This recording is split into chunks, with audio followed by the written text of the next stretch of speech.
After only 11 races in F1, Liam Lawson has been deemed worthy of a seat at Red Bull alongside Max Verstappen. Since then, we have received crucial information over what made the call go the way of Liam Lawson. Red Bull team principal Christian Horner was understandably the first to face the media post-driver announcement and gave his very clear reasoning for the surprising choice. If you delve closely into his performance in qualifying, the margins to Yuki were very tight, and on race pace, he's come out on average above Yuki, so there's very little to choose between them. But when you look and you consider that Liam is only 11 races into his F1 career, and he's already at that level, the potential for growth is still significant. I have got to be honest and say that if I was Yuki Tsunoda, I would be super worried about my future in Red Bull. Your boss has basically admitted to the whole world that he doesn't believe in your potential. I'll admit that Tsunoda isn't by any stretch an insane once-in-a-generational talent like we saw with Max Verstappen, but he's a very solid driver. This season in F1, Tsunoda had a career best ranking of 19th, with him scoring points on 9 different occasions. He scored 30 points of RB, which had a total of 46 points. Doing the math, Tsunoda scored 65% of the team's total points this year. The other 16 points includes a solid 12 from Daniel Ricciardo and 4 points in 6 races for Lawson. He has also scored a best finish of 4th, with a top 3 start this year in Brazil. Those are some very good numbers, and stats for Yuki, who on paper has nothing wrong with him. However, there are a lot of problems when you actually look at the young driver. The main issue has been his mentality. Of course, we all know his outbreaks over team radio, which are usually followed by a plateau of profanity at his team. The main issue that Christian Horner expressed was Tsunoda's possible struggle to deal with the pressure that comes not only at the front of F1, but alongside Max Verstappen. Just quite crazy, to be honest. It's still very obviously surreal. It's obviously just happened, so yeah, but it's very exciting. It's something that obviously, I've worked towards for a long time.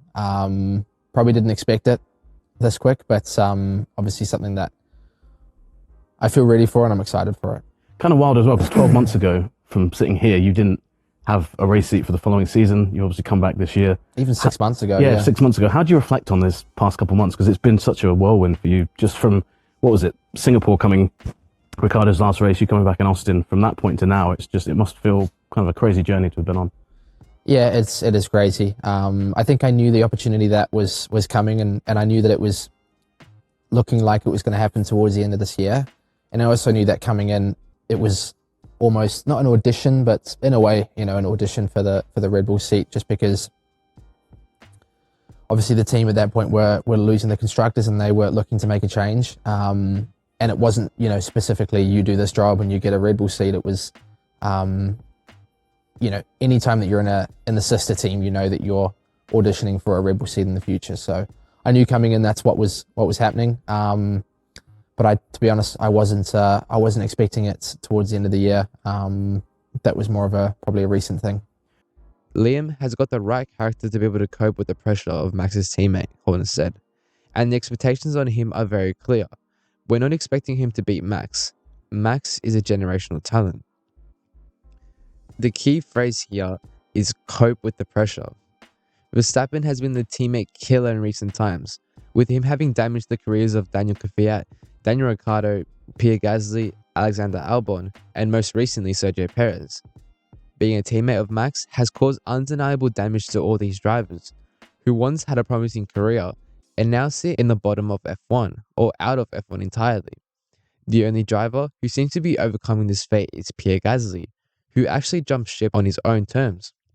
He raced for RB or AlphaTauri after being dropped from Red Bull and had a comfortable seat where the team wasn't looking at that time to get rid of him, but was also clearly never looking to promote him again.